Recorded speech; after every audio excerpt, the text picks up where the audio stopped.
दोस्तों नमस्कार, स्वागत है आपका फिर से एक नए ब्लॉग में। और दोस्तों आज की शुरुआत करता हूँ एक नए ब्लॉग के साथ। दोस्तों आज का जो ब्लॉग रहने वाला है वो रहने वाला है कि कॉस्मेटिक शॉप में जो है फर्नीचर हम कहाँ से बनाए हैं और कैसा हमारे पास कॉस्मेटिक शॉप का जो फर्नीचर है उसका हमारे पास जो डिज़ाइन होना चाहिए और कॉस्मेटिक शॉप फर्नीचर बनाने में कितनी उसकी कॉस्टिंग आ जाती है। अब दोस्तों जो है इस चीज़ के बारे में आज आपको मैं पूरा ब्लॉग जो है एक मैंने बना रखा है, क्योंकि मेरे पास कंटिन्यू कल भी एक कमेंट आया था, 2 कमेंट आज भी आए हैं कि भैया हमें कॉस्मेटिक शॉप का जो है बनाना है, उस पर हमें जो है कितना खर्चा आ जाएगा और बेस्ट से अगर आपके पास कोई डिज़ाइन है तो आप जो है हमें बताइए। अब दोस्तों मैं आज आपको बता रहा हूँ कि मैंने जो अपनी कॉस्मेटिक शॉप में जो डिस्प्ले बनाया है और जो काउंटर जिसको बोलते हैं वो मैंने जो बना रखा है उसकी जो कॉस्टिंग कितनी आ गई है, आज पूरा जो ब्लॉग है इसके ऊपर बनने वाला है। और इस ब्लॉग में जो है आपको मिलेगी बहुत सारी नॉलेज, और इस ब्लॉग में जो है आपको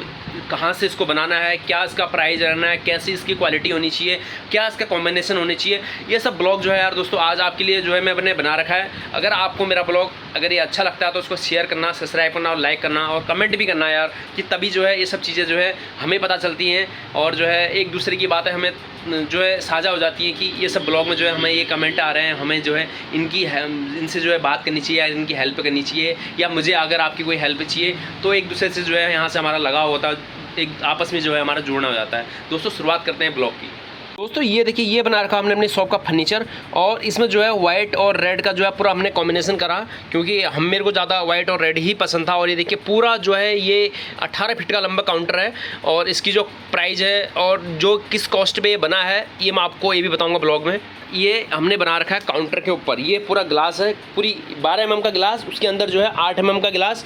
ये पूरा जो ग्लास का ही है। क्योंकि इधर हमने नहीं बनाया, हमने यहाँ पे इसलिए नहीं बनाया क्योंकि यहाँ पे जो कस्टमर आते हैं हम उनको जो है यहाँ पे अपना उनको जो भी सामान दिखाना होता है वो हम उनको यहीं पे दिखाते हैं। और ये हमने जो कर दिया, ये पूरा जो डिस्प्ले वाला जो आपको दिखा रहा था, इसके अंदर जो है जो भी हमारे पास जो जैसे आर्टिफिशियल ज्वेलरी है, रिंग्स हैं, ईयर रिंग हैं, ये सब चीज़ें हमने जो है इसके अंदर जो है पूरी रख दी हैं। ये देखिए इस प्रकार से हमने जो है अपनी शॉप पे ये पूरा ये हमने बना रखा है। देखिए दोस्तों ये है इसका बाहर से जो लुक लगता है, अंदर का जो लुक है, और जो है इस प्रकार से जो है हमने इसको पूरा जो है अपना शॉप में जो है फर्नीचर बनाया है। और दोस्तों अब मैं आपको बताऊंगा कि इसको बनाने में जो हमारा जो खर्चा आया वो कितना आया, ये भी मैं आपको बताऊंगा, क्योंकि ये जो फर्नीचर है सिर्फ इस काउंटर को बनाने में जो है दोस्तों मैं आपको बताऊंगा 90,000 यानी 90,000 में हमारा ये पूरा जो है काउंटर जो है रेडी हुआ। और जो है 35,000 रुपये हमारे जो है फोर सीलिंग की लगे, और इसमें जो है हमारी लाइटें भी हैं, इसके अंदर जो पंखे हैं हमारे पहले की हैं। और इस प्रकार से जो है पूरा फर्नीचर जो हमारा जो ये फोर सीलिंग तो अभी कराई थी हमने, और फर्नीचर और ये सब जो डोर मिला के ये हमारे जो है अप्रॉक्स मैं आपको बता रहा हूँ। और डोर लगाया हमने, ये मैं आपको दिखाता हूँ,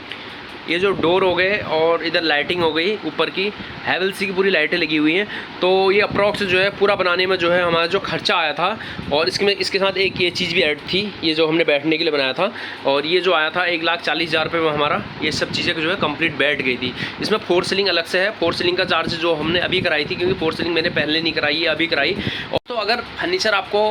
बनाना है तो आप जो है इसको रेडीमेड डालें, खुद बनाएं, क्योंकि खुद बनाने से क्या होता है आपकी जो क्वालिटी है वो बेस्ट होगी। और जो है अगर आप किसी को ऑर्डर पैसे में अगर ऑर्डर दे देते हैं या फिर उसको रेडीमेड ख़रीद लेते हैं तो ये सब चीज़ें बन नहीं पाएंगी। क्योंकि मेरे पास जो है इसमें जो है 16 mm की और 12 mm की और 8 mm की जो है पूरे प्लाई का जो है इसमें सिस्टम बना हुआ है। और जो भी फर्नीचर बना है, क्योंकि यार इस चीज़ें ऐसी होती है ना कि एक टाइम नहीं बनती है, लाइफ टाइम के लिए सब चीज़ें होती हैं, ख़राब नहीं होने वाली चीज़ें नहीं है। थोड़ा सा इसको अच्छा बनाए, क्वालिटी अच्छी होनी चाहिए फर्नीचर की। तो ये सब चीज़ें जो है इसका आप विशेष ध्यान रखें कि इस फर्नीचर को जो है खुद बनाएं। अब इसमें है कि आप इसको जितना मजबूत बनाएंगे, जितनी अच्छी इस पर लकड़ी लगाएंगे, ये उतना बेस्ट है। बात करें ग्लास की, तो आजकल जो है ग्लास का थोड़ा सा वो है, तो ये सब चीज़ें जो है देखिए मैं आपको दिखा रहा हूँ, ये पूरी एंगलें हैं और ये जो है इसके पूरा शीशे की ग्लासेस आती है। तो ये इसकी जो रैक हैं पूरे हमने अपने शॉप में जो है पूरे देखिए ये जो है ग्लास ही लगा रखे हैं। पूरे एक रैक जो है पूरे 8 ग्लास की है। और जो है इसको जो है थोड़ा ऊपर नीचे इसमें हमें सबसे जो प्लस पॉइंट ये है कि इससे हमें ये फ़ायदा है कि इसमें क्या होता है ना, हमें एडजस्टेबल का हो जाता है कि हमें जो है जो हमारा इसकी जो लेंथ होती है, जो लेंथ है ये हम इसको जो है ऊपर नीचे यहाँ से कर सकते हैं। क्योंकि इससे फ़ायदा ये होता है कि हमारी जो ड्रॉर है वो जो है फिक्स नहीं है, वो अप डाउन हो सकती है। क्योंकि इसको हमने जो है इस प्रकार से इसको देख रखा। देखिए ये तो बात होगी फर्नीचर की, और मैंने आपको बता दिया कि फर्नीचर आपको कहाँ से बनाना है, कैसे बनाना है, और इसका जो प्राइस है वो आप जो है इसको अपने हिसाब से बनाइए, तो थोड़ा अच्छा बनाइए, क्योंकि थोड़ा सा मजबूती है सबके ज़्यादा जो चीज़ें होती है, क्योंकि कभी आप दुकान शिफ्ट भी करो तो ये सब चीज़ें बार बार नहीं बनती, मजबूती सबसे पहले होनी चाहिए। और आज का ब्लॉग अगर दोस्तों आपको अच्छा लगता है यार, उसको शेयर करना, सब्सक्राइब करना और लाइक करना। फिर मिलता हूँ आपको नेक्स्ट ब्लॉग में, तब तक के लिए बाय बाय।